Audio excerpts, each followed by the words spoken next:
पन्हाळा तालुक्यातील शहापूर ते मालेमार्गे पेठवडगाव हा 15 किलोमीटरचा रस्ता रत्नागिरी वाठार या राज्यमार्गाला पर्यायी मार्ग म्हणून तयार करण्यात आलेल्या या रस्त्यावर वाहनांची सतत वर्दळ असल्यामुळे हा रस्ता खड्डेमय झाला होता।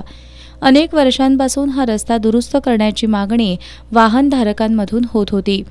अखेर या रस्त्यासाठी जिल्हा परिषद फंडातून 91 लाख रुपयांचा निधी उपलब्ध झाला असून 1.5 महिन्यापासून माले ते शहापूर या रस्त्याचं रुंदीकरण आणि डांबरीकरण करण्याचं काम सुरू आहे। माले इथल्या मुख्य चौक ते महादेव मंदिर पर्यंतचा मुख्य रस्ता गेल्या 15 दिवसांपासून रस्ता उखडून त्यावर खडी पसरली होती। या खडीमुळे वाहनधारकांना अपघातांना सामोरं जावं लागत होतं, तसंच स्थानिकांनाही याचा त्रास होत होता। ग्रामस्थांनी याबाबत ग्रामपंचायत प्रशासन तसंच ठेकेदारांकडे विचारणा केल्यावर त्यांना या रस्त्याचा फंड अन्य ठिकाणी वापरला जाणार आहे असं मोघम उत्तर दिलं जात होतं। त्यामुळे संतप्त ग्रामस्थांनी सोमवारी दुपारी गांधीगिरी पद्धतीनं रस्त्यावरील खडी गोळा करण्याचं आंदोलन केलं। या आंदोलनानंतर प्रशासन आणि ठेकेदारांनी या रस्त्यासाठी मुख्यमंत्री सडक योजनेतून काँक्रिटीकरणासाठी निधी मंजूर झाल्यामुळे सध्याचं काम थांबलं असल्याचं सांगितलं। यावर ग्रामस्थांनी काँक्रिटीकरण होईपर्यंत सध्या रस्त्यावर पसरलेल्या खडीचा त्रास सहन करत राहायचं का असा सवाल उपस्थित केला।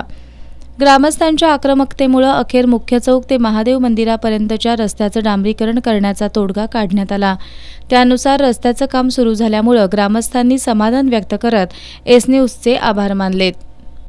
काल बघा परिचय झाला, रस्त्यावर जरा राडा झाला, माणसाने बघून कुणी नावं ठेवलं असेल, कुणी काय केलं असेल, याबद्दल आम्हाला काही देणं घेणं नाही। फक्त आम्हाला खडंजोंड लागत होतं म्हणून आम्ही ती जरा केला दंगा। मग आता ती कालचा दंगा ऐकून तिने आज पेपरला न्यूज ऐकून सगळं करून रस्ता चालू केली।